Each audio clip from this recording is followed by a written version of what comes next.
Hello and welcome to Move the Line, presented by DraftKings Sportsbook. I'm Ryan Noonan, joined here, as always, by Connor Allen. Week 16. Can't believe we're here at this point of the year, too. Vacation coming up for you, my friend. What's going on? Yeah, it's crazy. Season flying by. Headed off to Mexico in a little bit. We obviously have the holidays coming up, so I think scheduling might be a little bit tough there. I think our Friday show will continue to power on for the most part. Wednesday show with Christmas Eve and Christmas. We'll figure it out. We'll tweet out any announcements there. But I think pretty good slate of games, some exciting teams, and I think it's a year where it feels like there's not any one team where I'm like, oh, this team's for sure winning the Super Bowl. I feel like you could tell me 4 or 5 different teams could win, and I wouldn't be that surprised. Yeah, I think that's interesting. I think 4 or 5, but I think that's actually maybe the cutoff too, right? Like, I don't think that there are a ton of teams that can win, and maybe we can talk about that too. It is an interesting year because I can't really remember a scenario where there are so few playoff spots up for grabs at this point in the year. Like we touched on a little bit last week too. Really felt like there are a couple of really key games last week, and the outcome was massive in terms of the actual playoff equity for those clubs. And now we're in a spot where, for the most part, especially in the AFC, you're jockeying for playoff positioning, and even that's kind of limited based off of how things go in division winners and such. And then in the NFC, you really are kind of locked in for the most part as well. You basically have the NFC West that's kind of still wide open, but everything even there still feels like it's just playoff positioning. It's still available overall in both conferences, so that's kind of the interesting part. But you just don't have these like if this then that scenarios to make the playoffs, which is kind of wild. I mean, you never know. There's some long shots, but we'll get into that here in this week's show. I want to remind folks, be a pal, take 30 seconds to review the show. Helps other people find us, keeps these free. If you're watching on YouTube, the 4for4 Bets YouTube channel, leave a comment. Let us know what your favorite bet is for the week. You can also find Move the Line wherever you listen to podcasts. Head over to 4for4.com/plans to scoop up the betting sub. Massively discounted at this point of the year, obviously, but we have, a month and a half of bets still to go. Betting team rolling overall in the season has been just a fun roller coaster ride. Personally, you've been, kicking ass. I've just treaded water for a little bit, barely up for most of the year, finishing December very strong. Hopefully continuing that to, make it look like, had a great year all year, even though that wasn't the case earlier. So, hey, the end of the year is all that matters. Be profitable at the end. It is a marathon and not a sprint. So hopefully you enjoyed last week's show. We had Dean over from Pick6 on. If you're not familiar with that, check out that show. We'll get into some of that as well today. The Sports Exchange, where if you're betting sides of totals, the best place to go. If you have any questions, let us know. You can dig into the show notes for more information. But really recommend checking out last week's Wednesday game preview show for more information on what's going on with Pick6. But today we're going to dig into a little bit of the futures market again, touch on that from a high level, see what changed last week heading into this week. And then we're going to rock through real quick game by game over a little bit of our thoughts, any leans, anything like that, any thoughts we have across the board. So excited for that here too. Connor, where are we at? MVP. We had Superman go out and do Superman things, solidify what seems like to be kind of a runaway favorite of, at least in terms of the market. Lamar Jackson had a great game too, but now this kind of shifted a little bit where, we have a Josh Allen, basically minus 900, minus 1,000 for the most part. Is there a scenario where Josh Allen does not win MVP at this point? Honestly, I don't really think so. I think it's kind of done. I'm not really sure I'm ready to lay minus 1,000 because that's basically in my mind, just like if he gets injured, then maybe there's a chance someone else wins. That's it. I think that's it. Like that's literally it at this point. Now what's funny is if the Ravens Bills game had happened like now instead of in the beginning of the season, I'm not sure Josh Allen would be minus 1,000. So. Yeah, I mean, that's it. This is our whole point of the argument. Is these are such narrative-driven end of the year type of things that can just, momentum can get, can carry it away. Because when you look, even if you were to throw Lamar statistically up against Lamar last year, there's no doubt that Lamar is having a better statistical season. But Lamar was kind of a relatively weak MVP candidate last year, right? It was like he was kind of the last man standing when all of the pieces ahead of him just kind of fell.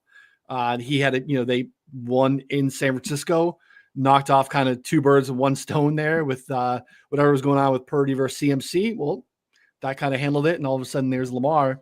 I think it's definitely Lamar or Josh, but I'm kind of with you. I think you need a Josh Allen injury at this point, and not a bet that you should be making at this point. Defensive Player of the Year. It's kind of interesting and how it's shaking out, and there's some discrepancy in the marketplace. I felt like it was one of those spots that even though the Steelers didn't win, for TJ Watt to show up, hang a couple sacks in a big game like that, play pretty well, kind of felt like he was going to be a runaway favorite, maybe into like the three or minus 300, minus 400 favorite, and then late in the game gets an ankle injury. Now there's actual question marks about his availability for this week, how that could play out. And all of a sudden he's kind of stagnant from where he was last week, even though I think he actually is a better candidate based off of some of the metrics and underlying stuff now. So what are your thoughts on Watt or the Defensive Player of the Year market? Yeah, I think if he plays this week, he's actually not a bad bet at like minus 150. It looks like minus 160. I don't think that's a bad bet. Like, we're getting into the time of year where I think you can start laying some juice. The Steelers are going to make the playoffs. The other candidates are fine, but no one I think else really stands out too much. A guy that we did mention last week, Nick Bonito, 40-1, had that crazy pick six from A.D. Mitchell, and is now 7-1. It's almost certainly LCLV, but you never know. If Watt's injury turns out serious, then he has a chance at least. So, shout out to us for talking about him at least. And maybe if you want to go further down the board again, like if TJ Watt's injury somehow comes out to be really serious and he misses a couple weeks, I think you probably just sprinkle the same guys we talked about last time, which was Bonito, Danielle Hunter, maybe Jonathan Grenard. Those would be the three again. Just keep spraying it, and I don't know, hope Watt's out. But again, I don't think that's likely at this point. It seems like he's probably just going to play. Yeah, that is the interesting one. I think it is Bonito over Surtain on the same team, and that he's kind of second in the marketplace. I think what's interesting here is that some of the other contenders, as you mentioned, Bonito, Island game Thursday night, Will Anderson, Danielle Hunter, Island game on Saturday.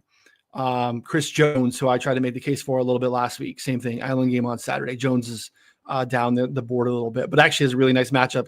The interior offensive line of the Texans has been absolutely awful all season long.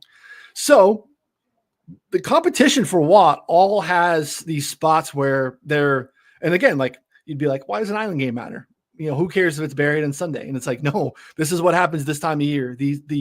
What you do when everyone sees it can make these, again, these things happen. The Bonito was a splash play that changed that game, right? So that's why that market on him drastically changes. So he gets home a couple times on Thursday night.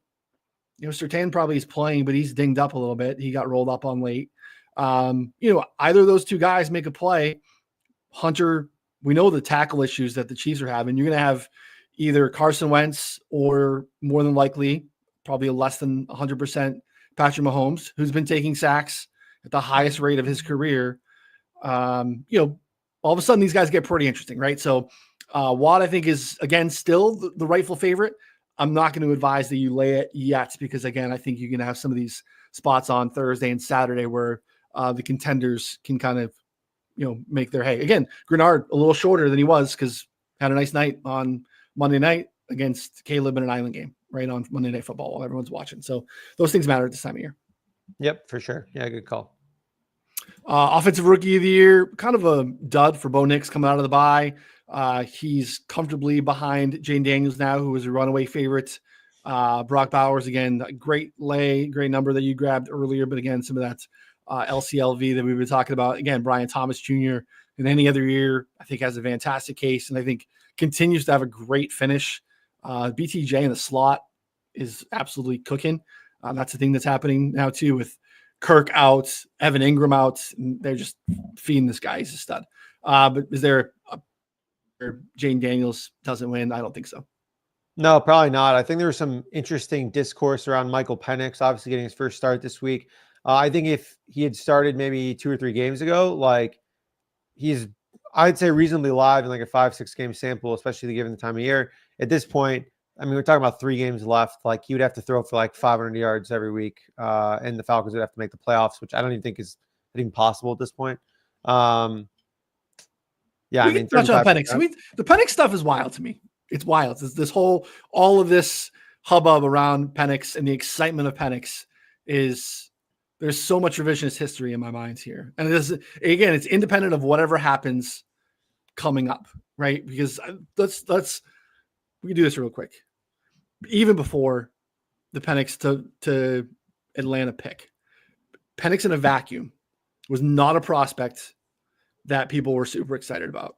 There's a lot of the draft community had this guy comfortably outside the first rounds. And there was like, when we started to get a little bit of a drumbeat, like, hey, maybe the Raiders are interested in Penix, or maybe there's another team that could be, interested in selecting him. We're like, oh man, seems like, again, is an old prospect. Just like all of his receivers are going in like the first 3 rounds. They're all going to be, good players. Is this really like an NFL quarterback? And then on top of it, there was the Atlanta thing, obviously just organizationally questionable decisions, but whatever. And now everyone cannot get out of their own way to get so excited to watch Michael Penix play football finally, when no one in April was like, oh yeah, this guy is a lock first round pick. Everyone, why aren't teams taking him? He was nowhere in the mix for the team needy quarterback teams early. It was like, wow, someone took him over JJ. Like, do we forget that happened? That happened. You were there with me. That happens. Yeah, that was pretty wild. I don't think he's going to be very good. I would say that people are just tired of seeing Kirk Cousins like not even be able to do a stretch handoff without like tripping over himself, and like he can't drive off his foot. So like I think kind of in the way that people were excited to watch like Jameis Winston, I think that's at least that's where I'm at. Like I'm just like, okay, just throw the ball around the yard. Like I don't think he's gonna be very good, but like at least it'll be fun. Maybe I don't know. They might just run the ball. That was basically my notes for the game, anyways. Yeah, and I do think too. I thought there was like the whole, like people are like celebrating the results over the process. Like paying Kirk Cousins $100 million and then drafting a quarterback 8th overall is just not a good decision. Like one of those was wrong. Like one of those decisions was wrong. Either way, no matter what happened, and I think that that's important that we understand that. And now just because it's kind of working out in a sense that like they have another quarterback to go to because their guy that they paid $100 million isn't working out, I don't think that really validates the decision. Yeah, it's just the weird discourse the last 24 hours where, and even kind of building up to it again. And I think to your point, building up to it was more about what can we see with Atlanta with Kirk Cousins out of the lineup, because it's obviously been a struggle. But again, just in a vacuum, Penix, and again, this doesn't mean we're right or anyone was right or that the analytics community, draft community was correct anyway, because quarterback evaluations are so hard. But the general consensus was that like this is a borderline first round pick based off of, again, multiple knee injuries, an older prospect, the system that he was playing in, all these things there were question marks for sure. And now everyone's just like, no, man, this is it. This is where it's time. It's like, well, I don't remember it. I don't remember you talking about this ever before. And now you're like, oh yeah, this is the dude. And whatever. I don't know. Yeah, just a lot of it on the timeline. Who do they play? See. They have the Giants this week, and then who do they have the next 2 weeks? They still have a game against because they played Commanders, Falcons. I mean, Commanders, Panthers. Oh man, this guy's gonna get so much hype for next year. He's gonna be the savior. I mean, this is gonna be like, wow, Michael Penix, what a great pick. And he might be good. I mean, he might be good, but like this right?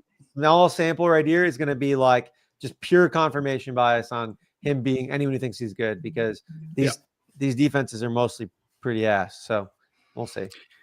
Yeah, I just think it's interesting. Again, we don't know, and that was always part of it, especially a quarterback. It's such a hard position to evaluate. But the people that are very loud about it now were nowhere to be found in April, and I don't know. I think it's interesting.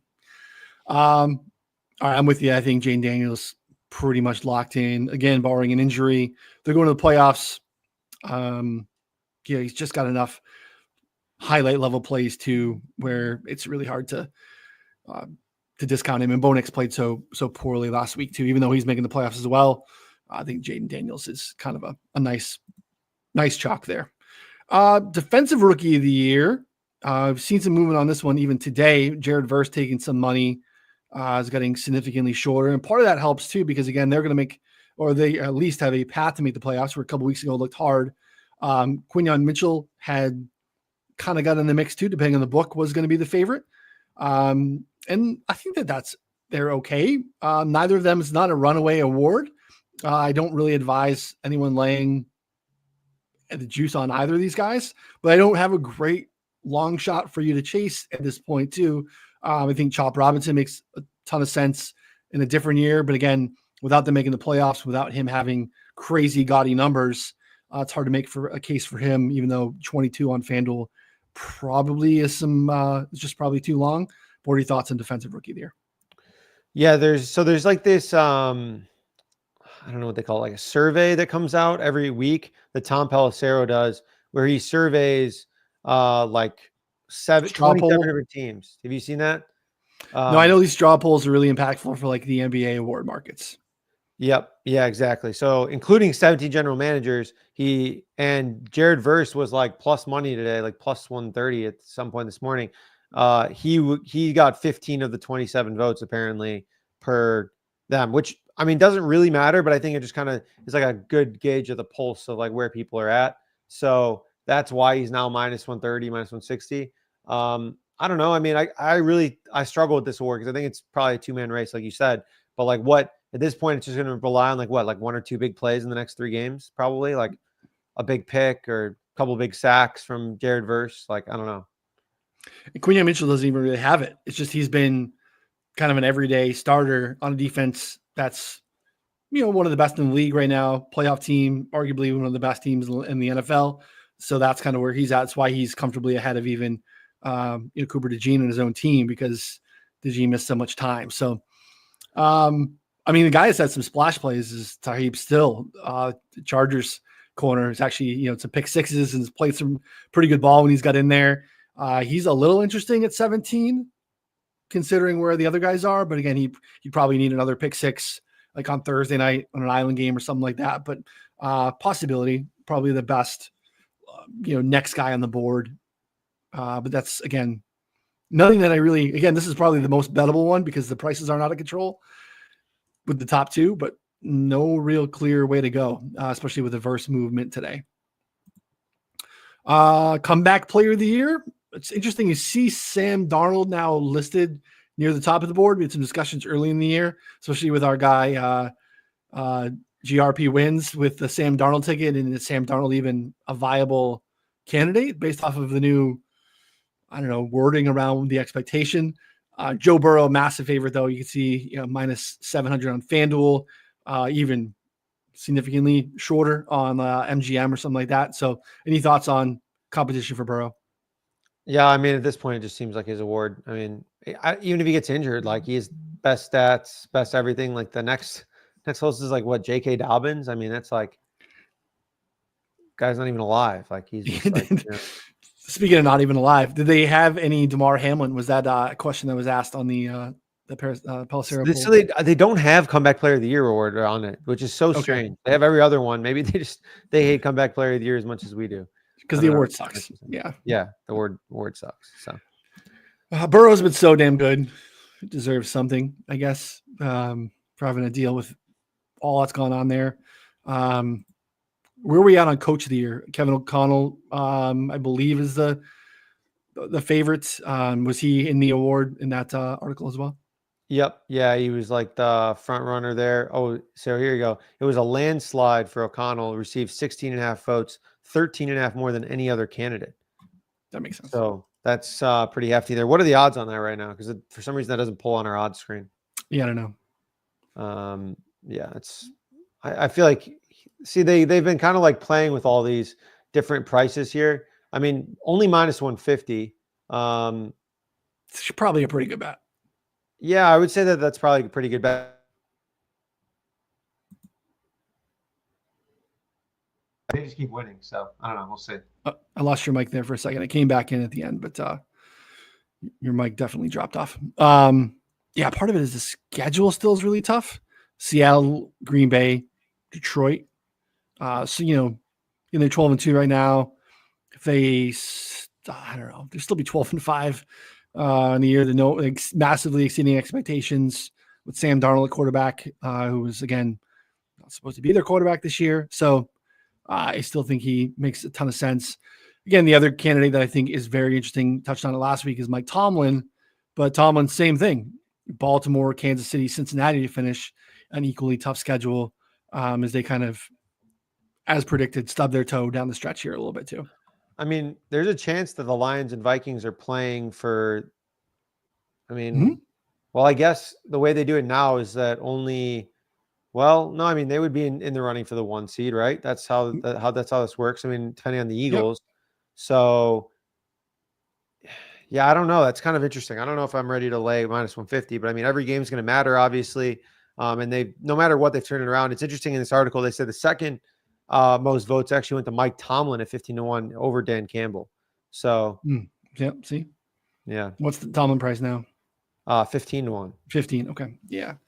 Yeah. That's the thing too, right? It's the same argument, I guess, that you would poking holes in the KOC one is the Pittsburgh schedule, right? Yep. They're 6-point dogs this week. Then they get Kansas City on a short week. And then, Cincinnati can beat them in week 18, right? So, tough schedule for Pittsburgh to finish. But, if you're going to lay, that's probably a good way to go, would be Kevin O'Connell. So, all right.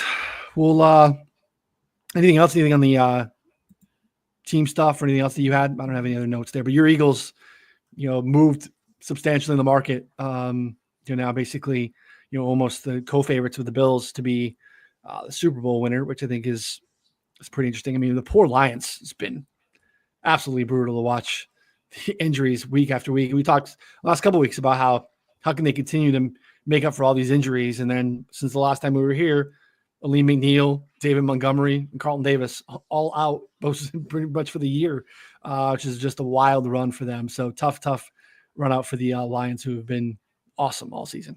It's interesting. I kind of like the Vikings or Packers in the NFC right now.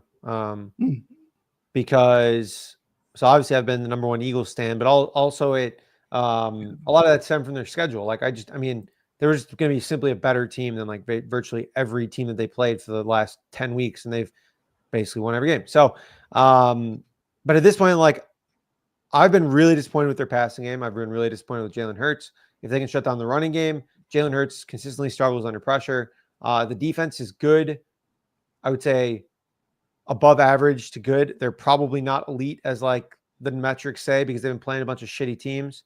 So like, again, when you're playing the Lions offense, the Vikings offense, the Packers offense, I feel pretty confident that one of these teams is going to have a pretty successful day on the Eagles in the playoffs. And so I'm not buying like Eagles at plus 480. I would much rather, and with the Lions with all their injuries, like 5-1 on them, I think is fine. But the Vikings or Packers, I think could end up being good. So it's the same argument with the Bills. I mean, I think Josh Allen can beat anybody, but you can run on that football team. And if you keep them neutral for the first half and don't get a situation where you're forced to just drop back a ton because they can generate pressure, you can just continue to kind of dictate the game a little bit with the running game. And a lot of these teams up at the top, other Super Bowl contenders can do that. Green Bay loves to run the football when they're running it really well. Minnesota can run the football. Baltimore can run the football. If Kansas City can get a little bit healthy, Pacheco back, all those things they can run. Detroit can still run. Philly. So all the other really legit Super Bowl contenders have the ability to just dominate on the ground, and that's tough for Buffalo. So while I would make them the favorite currently, it's going to be interesting. Super Bowl should be a very interesting matchup because I think they're going to get whoever comes out there. If it is Buffalo, they're going to get one of these teams in the NFC that can run the football. And it's going to be a big narrative going into Super Bowl week. So, and again, status of Mahomes is a big deal too, right? Because Buffalo still, the problem is right now they're locked in at 2. More than likely at this point with the schedule and all the things going on, the Ravens can win that division. Buffalo, Baltimore in that semifinals is tough, right? If you look at the Bills' slate of games this season, that 35-10 loss to the Ravens kind of jumps out at you. And the Ravens have kind of played well against the Bills the last handful of years. It feels like they have a recipe to kind of slow them down a little bit. So the Bills finding a way to get that 1 seed, they should have no problem with their schedule. They got the pass twice in the Jets. So like the Bills are going to win out. Just a matter of what happens with KC for Buffalo to take advantage and see if they can get that number 1 seed. The Ravens secondary also played really well. Like they were getting ripped, and then we mentioned it basically every week, and they just keep playing well. So I think this is another week here. I mean, playing against the Steelers without George Pickens, I like Russell Wilson is just trash without George Pickens. Like he had like what 8 yards in the first quarter or something like that. The only reason he even had 100 was because Calvin Austin had like an insane catch, like a crazy catch that was like for 45 yards. So some of their metrics are so bonkers from last week because Philly just didn't give them the ball. They had like 8 plays in the second half, which is just absolutely wild. It was great. It was great. As a Ruts under better, it was awesome. Yeah. It was very interesting to see. So yeah, it's going to be a fun late January, February in terms of that, but nothing in the betting market that I want to advise anyone to jump into now. All right, you got anything else? Jump in the games? No, let's rip through the games. Let's rip through. All right, first one, Denver on the road against the Chargers here on Thursday night. Looks like 2.5 basically across the market. There are some juicy 3s on the Chargers. 42.5 for the most part is the total that we're looking at here. Again, who scores? How do they move the ball? I think is going to be really interesting. Again, this game felt like a couple weeks ago was going to mean more, but again, it feels like it's a situation where we're talking about playoff seeding versus making the playoffs. It's almost a win and you're in scenario. It is that for Denver. It's almost that for the Chargers here. So, but again, obviously these teams are playing full strength, full out at this point too. Any thoughts on Denver and the Chargers? Yeah, I think Riley Moss's status matters a good bit just for basically just it's all led McConkey if he plays essentially, because none of the outside guys will be able to do anything. And then on the other side here, like how the Broncos again move the ball will be very interesting. Their running game just hasn't really been going at all. And Bo Nix has played terribly the last 2 games. So for me, this game is basically stay away on the side, and total, I'll probably just play some props. 42.5 is too many. I think I would play under if I was looking to get some action there on Thursday nights. 2 Saturday games. First, obviously, Kansas City and the Texans. This is obviously in Kansas City. We had a flip. I thought it was going to be really interesting to get plus money regardless of if it was Mahomes. I thought we would see maybe a 3 or 3.5, but obviously looks like Mahomes is trending towards playing full participant in practice. Usually does those types of things. Again, the Texans just continue to be really disappointing. Really average, below average showing. They got a win there in Miami, but the defense is playing okay. But how are they moving the football, especially if Joe Mixon is dinged up here? What are your thoughts on Chiefs and Texans? It's just going to be Nico Collins. Kansas City plays a reasonably high rate of man, which for man is like 30-something%. I think on those plays, it's going to be a lot of Nico Collins. And then otherwise, I think the Chiefs, and what we're going to see is a lot of running, and then we're going to see a lot of short passes, probably to Travis Kelce, probably to DeAndre Hopkins. Very little mobile Mahomes we're used to seeing run around. It's probably just going to be a lot of short passes, I'd guess, trying to get the ball out quickly. So we'll see if that works. I kind of like the under in this game a little bit. I know it's just a little scary, but I just don't really see either team having too much success. And I expect both teams to try and run the ball, to be honest. Yeah, it's a low total, especially given when you think about the 2 teams and the rosters, but like the way the Texans are playing offensively, it just feels like they kind of get caught in the mud a little bit. So yeah, if you like the Chiefs and you missed out on the plus money earlier in the week, maybe a Texans team total under. I think the game under is also probably pretty viable. The other Saturday game, Saturday is great. We got college football playoffs. We got Kevin Jennings. We got 2 NFL games. It's gonna be lovely.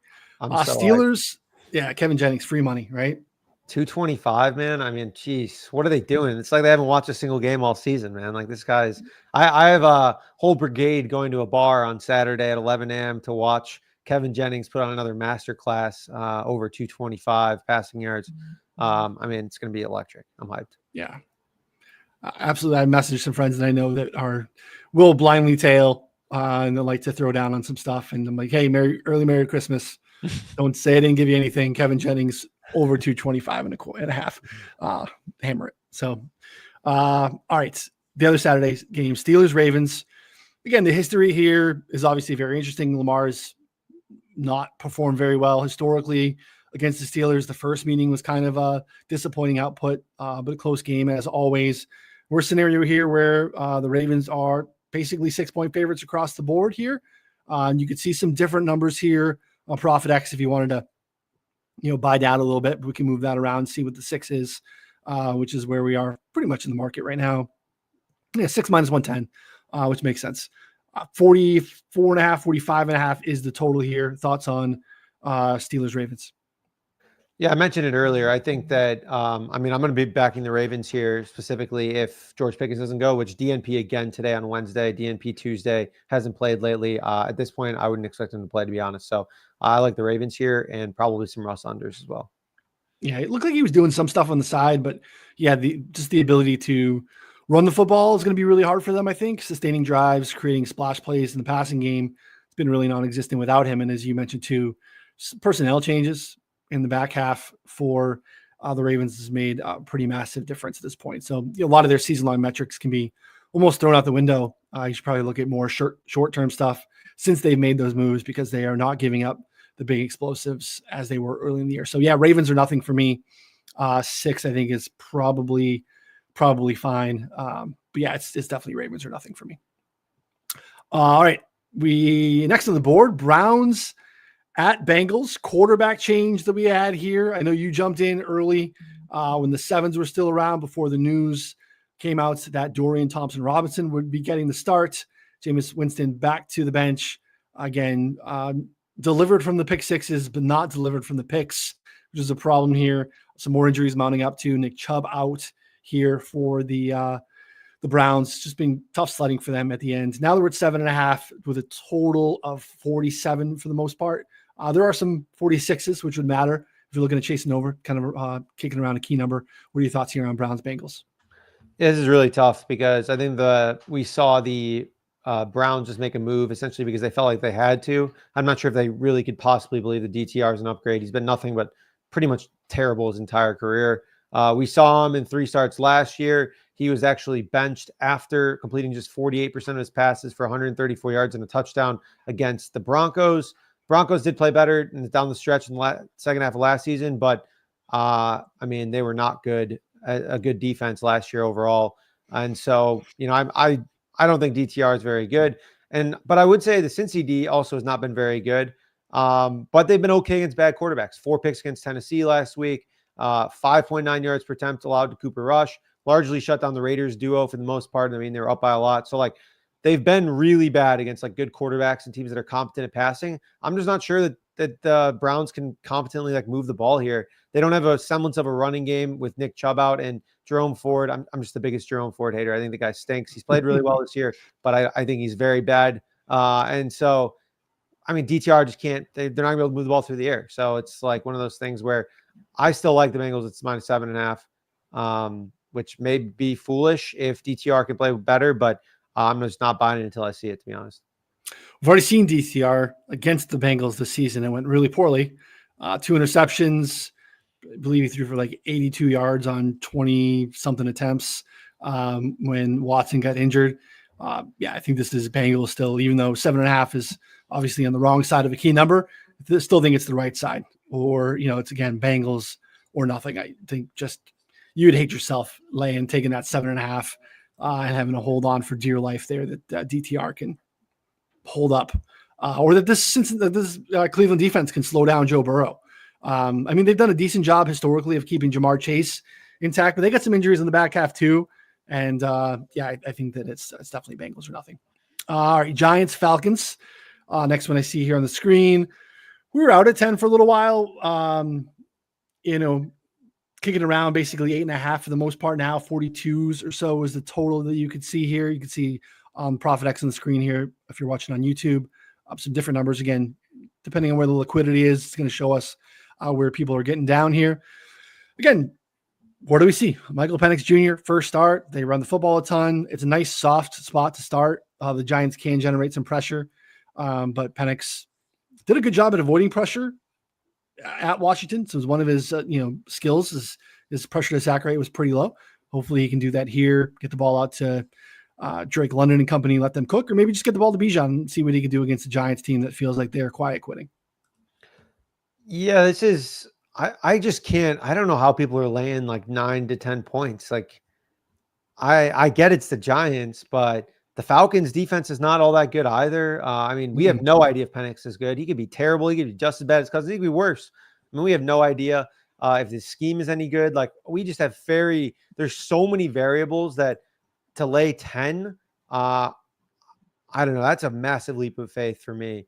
So, but on the other hand, I'm not excited to bet the Giants here, but I do think that this game is probably more of a touchdown game than a double-digit loss.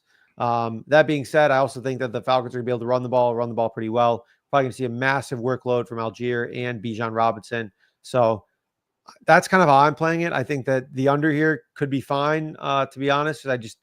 I expect a lot of like running from both sides, and it'll probably just be a boring game. It'll be run, and then like a Penix shot, I would guess. But yeah, I don't know. We have really no idea. I'm with you. It's not something that I'm excited about, but I don't feel comfortable laying more than a touchdown on a rookie making his debut. It's a tough one. So yeah, pass for me. I don't even want to say Giants or nothing, but just straight up, just pass.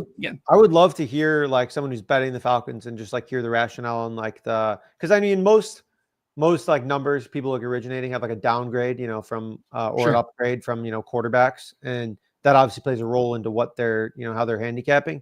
I just like, how do you even handicap? How do you even like adjust for this? Yeah, we don't have any real sample that matters on Michael Penix. Like league average. I mean, is that like that's what I'm saying. I would just love to hear about that because maybe that would present value. Maybe uncertainty almost always presents value in the prop market. I'm just not sure if laying minus 110 on like 9 points really makes sense. So no. All right, next Arizona is on the road in Carolina. Cardinals are. Again, shop this around between 4 and 5. You can see some 3.5s there on ProfitX. Total around 46.5, 47. And that matters quite a bit too. So if you have a lean here, there are probably some buying opportunities. The Panthers were favorites for the first time in 2 seasons. It went about as well as we probably could have expected. They get their doors blown off by Dallas of all teams here. Cardinals, again, losses to Seattle makes it tough for them, but they're not dead. In terms of the NFC West and the playoff picture here, I think they're going to be able to run the football and bully Carolina here. It's kind of what my thoughts are on this game. So kind of Cardinals are nothing for me. Bob, what are your thoughts? Yeah, the Cardinals are just such a weird team because they've played some games where you're like, oh, this seems pretty good. You're like, wow, this is kind of cool. And then they play some games and you're like, wow, this team sucks. Like this is not a team that I want to bet on. I can't believe I bet on them, like that. So those are the teams that I don't generally like to bet on. Like overall, I think James Conner props could be interesting. I'm sure they're going to be like 85 yards or something ridiculous. So probably won't be much juice there for the squeeze. But if I had to pick a side, it's probably Arizona. Maybe the under. I don't know. It's like Bryce Young just like took back all the strides that he was making last week against Dallas. They're getting him under pressure, and he looked like toast. So it wasn't pretty. Yeah. Total yards or something for Connor could be interesting because he's been like so steadily involved in the passing game. But again, now we're talking about, total yards at like 110, right? So he basically is going to have to do, 80 plus on the ground and then, catch a bunch of balls still, which I think he probably does. But, you're not leaving yourself a lot of wiggle room for he misses a drive, something like that. Like he just his work in the passing game with some of the other injuries in that backfield has spiked up quite a bit. So playing running back reception prop by itself, semi-retired from that. So it'd have to be probably combo yards. So, all right, next Eagles at the Commanders. 3.5 basically across the board. 45.5 is mostly the total that we're seeing out here. Again, the Commanders, really disappointing for them to allow the Saints to get back into that game, that they let Spencer Rattler come into that game and absolutely cook them for a quarter and a half. Just a little bit dicey in terms of, my confidence in betting on Commanders in the playoffs or against really good teams here. Again, AJ Brown is interesting. Wait to see what's going to happen with him. I've not seen practice report stuff on him, but rolled up on late there in that game against Pittsburgh. What are your thoughts on Eagles Commanders? Who is the Commanders' like best win this year? Like, who would we say? The Bengals?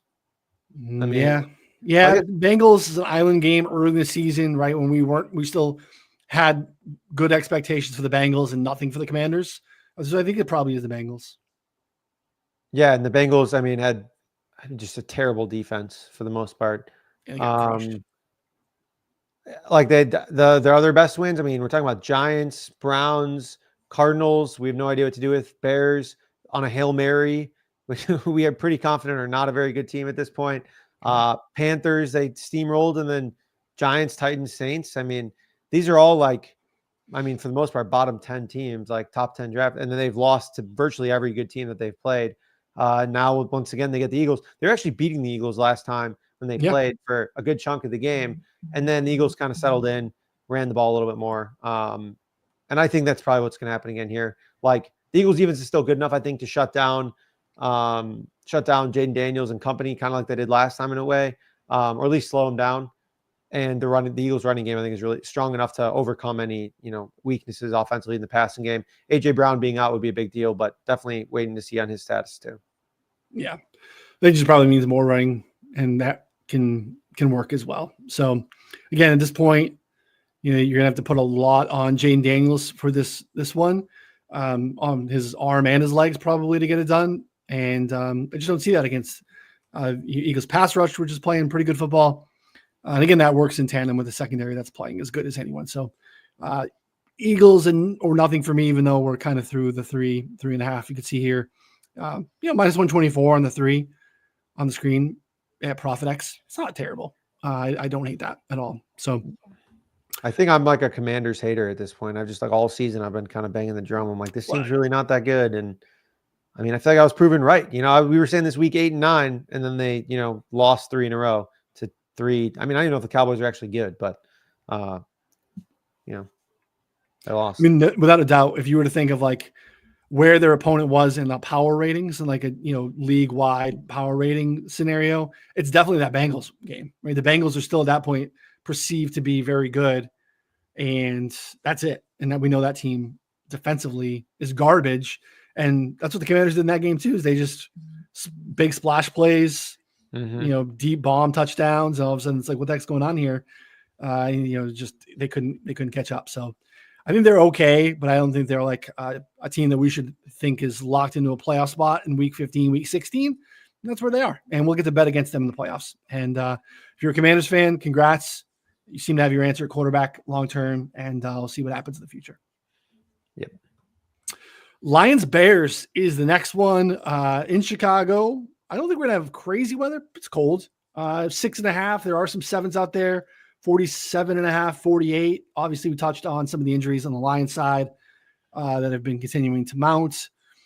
Continuing to mount is the L's for the Bears as well. That has been a pretty tough scene for them.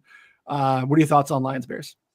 Yeah, this is the infamous jump in the lake game here for me. I bet Jeff earlier in one of our listeners, Jeff, commented that the Lions, if they scored 35 or beat the Bears by 35 points, I would have to jump in Lake Michigan. That's what I bet. I'm still holding to that, although a little bit more nervous now because the Bears' run defense is so bad. So, the Lions could realistically win by 35 just by running the ball. It's not like uncomfortably cold, and we're talking about like mid to high 20s probably feels like low 20s with the wind chill. Certainly going to be uncomfortable for Goff. I don't think they're going to have like an awesome day through the air, but I don't know if the weather is enough really to cause too many problems here. So the lake's going to be cold though. The lake will be cold, buddy. Yeah, that'll be chilly. We'll see how that goes. We'll see about that. Obviously I'll jump in the lake. I'll honor my bet. I'm just going to have to figure that out. If that happens, I don't think it's going to happen. I actually kind of like the under a little bit here. I don't know. It's kind of just one of those bets here. We're seeing a 48 in some spots. Seemed like a lot of points for a team that I think the Lions run the ball a lot here in this week. Again, cold weather. We know Dan Campbell runs the ball in cold weather. That's just like, that's how it goes. It's true. You should just take a hedge and some alts Lions alts. That way if you have to jump in the lake, eventually at least you made some money on the journey there. Yeah, I don't know what you just saw this matchup not too long ago, right? This is Thanksgiving Day in Detroit, and I don't know. I think probably market ratings on both teams have probably dipped a little bit, right? You would say, I mean, like perception of the Bears hasn't gone up. And the Lions, because of the injuries, probably both gone down. That was like 9.5, 10. And now we're at like 6.5. And that's just way more home field advantage than we ever see at this point in today's NFL. It's like a point and a half, it feels like. So it feels like we're overreacting a little bit, especially to your point in the way the game plan is going to go. It feels like it bodes well for the Lions. So Lions 6.5 for me, I think is a play. Anywhere under 7, I think is viable for sure. I'm worried about the Bears being able to, or they're gonna have enough possessions or enough time in possession to kind of cook.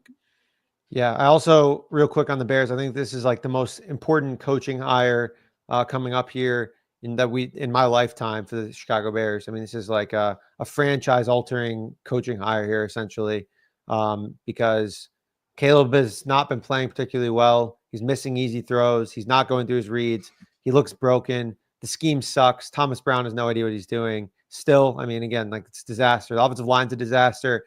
Keenan Allen's, I think, basically dust. I mean, it's just like a disaster top to bottom. DJ Moore is just like major attitude issues, constantly throwing his arms in the air, like pissing and moaning on the sideline. And then Caleb just looks like a huge wuss out there. Kind of just like, again, pissing and moaning too. I would say organizational disaster right now. Like, talk about, this is why they want a leader of men, is because this locker room and this team is like just a complete mess right now. I mean, just total disaster. No leadership right now. No leadership present. And the defense, right? The defense was so good last year. It's the same group. They're awful. Yeah. I mean, no Jaquan Brisker for basically the majority of the season. That's been rough. And he is so good in run support for them. So he's been a massive loss. Otherwise, just the same group for the most part. So it's been very surprising that they've regressed so much. Like otherwise, we should just be giving Jaquan Brisker MVP votes or Defensive Player of the Year award if he's that impactful. It's just a bunch of guys playing significantly worse, and it hasn't got better without their defensive-minded head coach. It's only gotten worse there. So yeah, I mean, stopping the Lions, even though they've had all the injuries, I don't know, it's going to be hard for them to do. Yeah, good luck. I mean, we'll see how it goes. I'm mentally preparing to jump in the lake. That's all I gotta say. Titans Colts is the next one on the board. 3.5s, 4s out there too. You could shop around. Seeing totals are kind of around key numbers as well. 42.5, 43.5, which matters quite a bit. I mean, I can't think of a singular play that is maybe could be so impactful in terms of not just like in the moment playoffs, but maybe organizationally. The Jonathan Taylor play was stunning, but he is running into the end zone to put them up 20-7 on the road. And man, I didn't leave Anthony Richardson Island. I'm feeling good, Connor. I played some, Colts to make the playoffs. I love the Colts in points in that game. And Richardson played okay early. You can't put Anthony Richardson in a spot yet, maybe ever, but not right now for sure. In a spot where it rests on his arm. You put him up 20-7, where they can run RPOs, they can take some shots deep, they can mix some different stuff up. It is a totally different game. And that play flipped the game instantly, ended their playoff shots, obviously blew the cover for the game. But now who knows what's going on organizationally moving forward. This team, just a massively impactful, boneheaded move for a guy who seems to be pretty buttoned up and polished in terms of boneheaded moves. But tough one here. Titans are going with Mason Rudolph, who without a doubt has played better football than Will Levis this year. Thoughts on Titans Colts?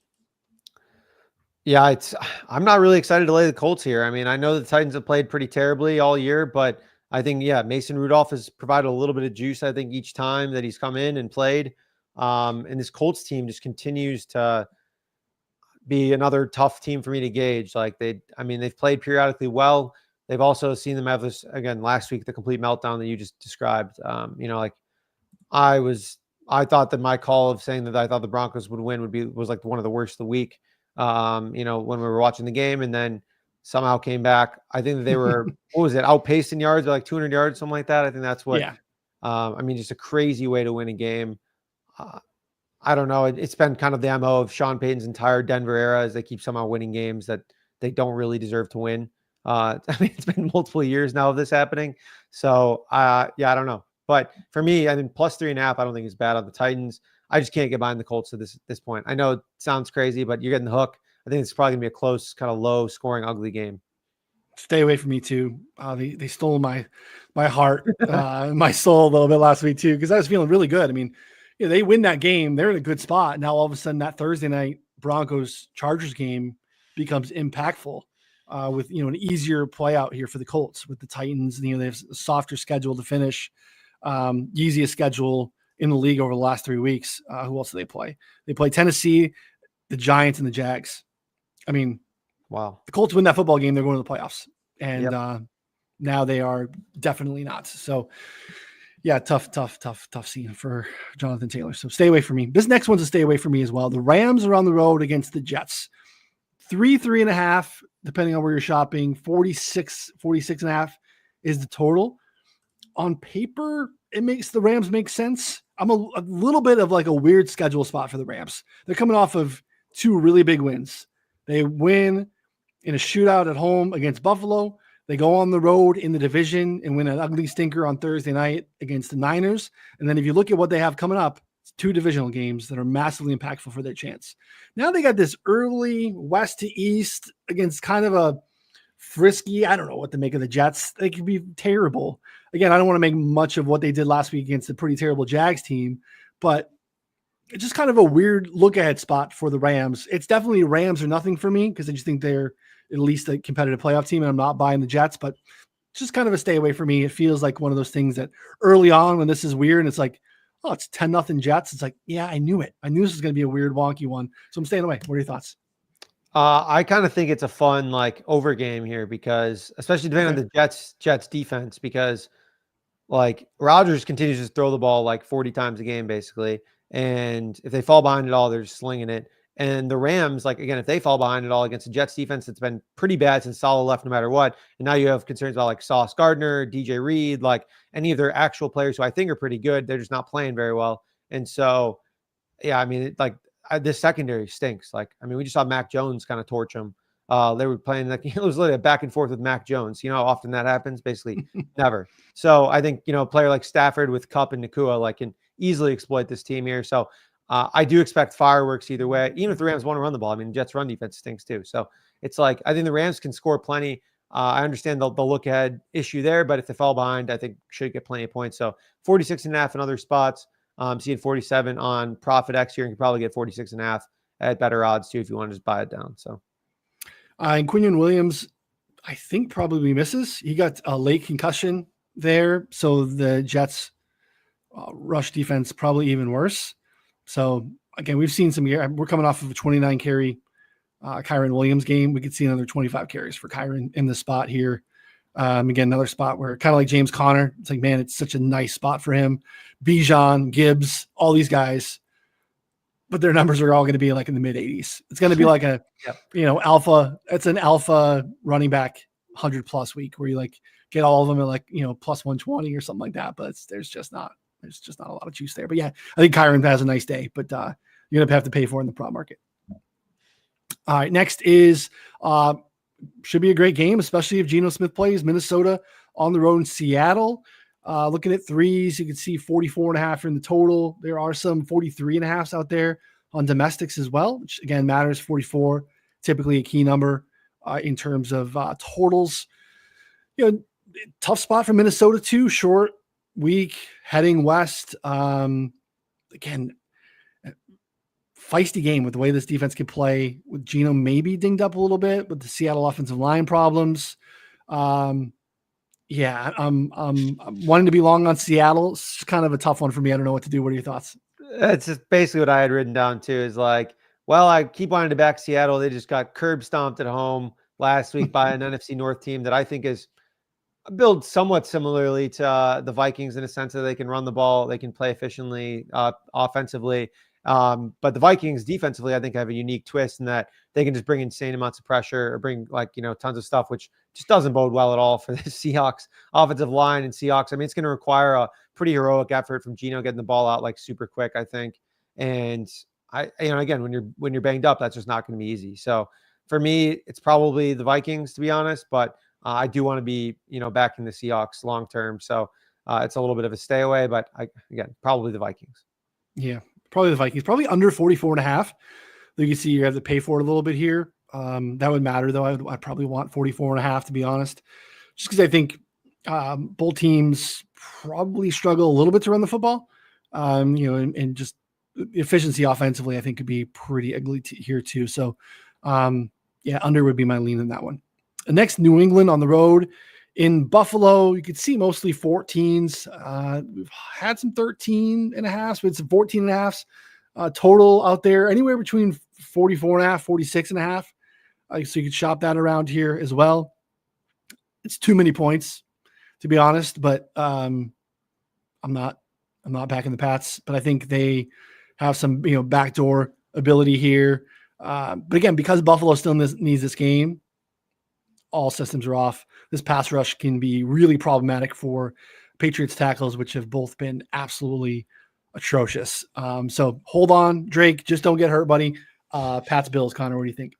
I kind of like the over in this one. I mean, the Bills have just been steamrolling teams that are way better than the Pats. We're talking about like 40 points a game. Yeah. I mean, I don't know if we get pushed, like a legitimate pushback from the Patriots, but we might get a pick from Drake May. We might get a 50-yard bomb.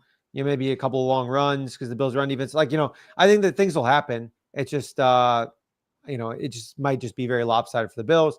I'm not super excited to lay 14 if that's not the case, but I do think that the over of 46 is a pretty low bar considering the Bills could legit hit that themselves based on how they've been playing.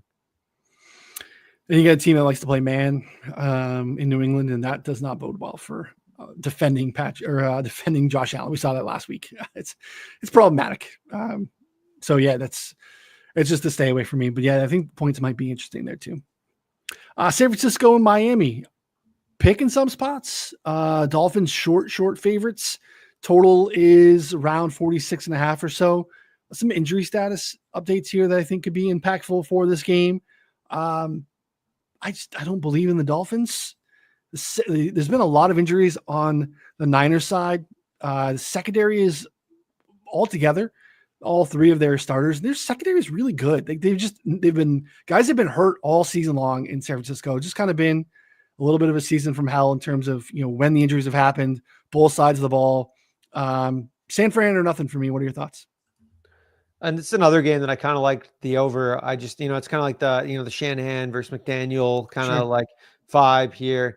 I mean, we're getting a really low number on, both defenses are fine. And I think both offenses can play well, and they have periodically. Then we're getting a little bit of the discount on the Niners, just given what we've seen recently from them offensively. They had the snow game 2 weeks ago, and then they had the partial rain game last week, which came out of nowhere, and they just couldn't do anything in the first half.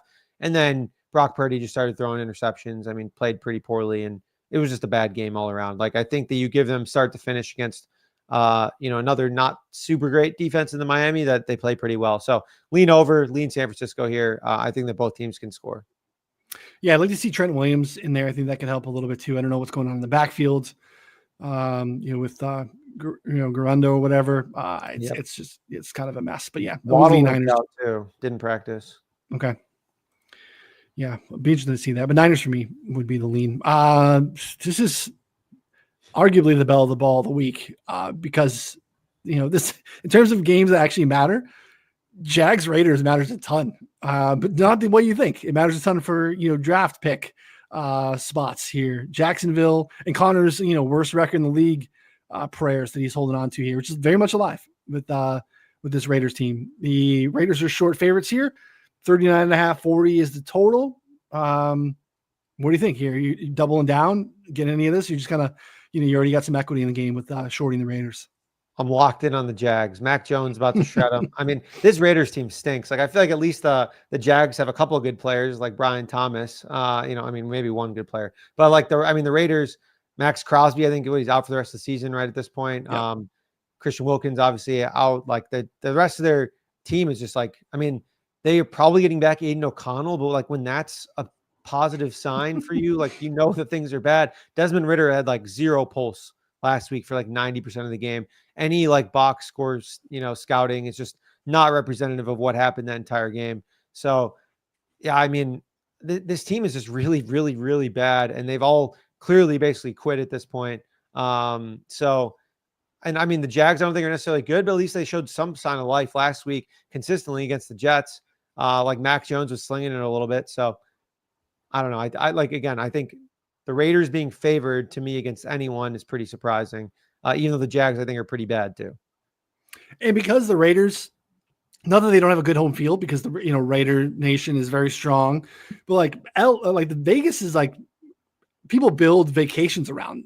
Like, I want to go see my team play. Oh, when do they play? Oh, they play in Vegas in December. Yeah, let's go. Like, we saw that even with the Falcons. The Falcon fans were out there in droves on Monday night, because it's just like, oh, it's a destination. Now, Jacksonville's maybe one of the one franchise fan base that's really hard to see that happening with, because they're probably it's one of the smaller markets in the league. But I don't know. It's not like they deserve a ton of points in the market for a home field advantage in the spot. So I'm with you. Jags do nothing. 1.5 on the Jags. Tease it through the 3 and the 7. I don't hate it at all. Low scoring game. I mean, Mac will keep it within a touch. And Mac still thinks he's that dude, right? He's, a guy that's has a shot here with a couple games left to prove that he deserves an NFL job, or at least to be, the clear number 2 somewhere. So, he's out to continue to sling it, and they got BTJ. They got the best player on the field. So that's going to help him quite a bit. All right. Tampa in Dallas Sunday night. The Bucks are 4 for the most part. Some 3.5s out there, 2 total. It's pretty healthy, between, I guess, 47, 48.5, pretty much on domestics there too. You can see some different numbers here on Profit X for you to shop around. Baker and company continue to sling it. Dallas showed a pulse last week. Technically not dead for the playoffs, though they pretty much are. Bucks definitely have a lot to play for here. They have to solidify this division here. This would be a tough one for them to lose. Thoughts on Bucks Cowboys? Yeah, I don't know. Maybe it's naive in me. I was surprised to see the total this high. Like we're seeing 48.5 and other domestics, 47 here. Like, I mean, both teams can get pressure. Like, Sure. especially the Bucks. Like I expect. I mean, the Cowboys have like a newfound running game with Rico Dowdle, and the Bucks. Like, I mean, Bucky Irving's a stud. Like they've been running the ball way better too. Like maybe it just feels like a lot of points for like a run, mostly probably run centric game plan to be like a back and forth affair. Now, obviously, if Dallas goes up, Tampa is just going to sling it 50 times and they'll probably end up going over. I just don't, again, I see Tampa kind of controlling this game a little bit more, or being at least somewhat close as the spread suggests. So in a closer game scenario, I kind of think we're looking more of like a 45 point total instead of like 48.5, which is what it's set at. Yeah, under 48.5, minus 105 on FanDuel. Yeah, I think that's probably a good way. You have plenty of opportunities to get in live and buy out of that in game if the game flips like Connor's laid out. Because I agree with that. Right, if Dallas gets up and you force Baker's hand a little bit, then it's probably going to be a spot where your 48.5 is going to have to hold on. But yeah, you could buy out of it. So I like that look for sure. Last one, Monday Nighter stinker. Saints, Spencer Rattler and company in Green Bay, 14.5. I think it's hard for any originator to get to 14, but at the same time, are you going to tell me to take Spencer Rattler on the road against the Packers team that has, I think, real Super Bowl chances here? Saints run D that can be really, really poor against a team that wants to win the football. It's kind of a stay away. We'll have to look at props for sure. Thoughts on Saints Packers? Yeah, I mean, Alvin Kamara may not play. We're probably getting Spencer Rattler. Like, this is just a disaster for the Saints team here. We're probably gonna see a lot of Kendre Miller in this game if we don't get Kamara. And like Green Bay, I think is kind of like hitting their groove a little bit in terms of just things are starting to click top to bottom. I don't have a play on this game, but something that I wanted to pitch to you as something a little throwback here to your like full fish teaser kind of alt spread parlay here. Let's go. I'm gonna go with Packers minus 6.5, Bengals money line, Bills minus 6.5. That's plus 116 at FanDuel.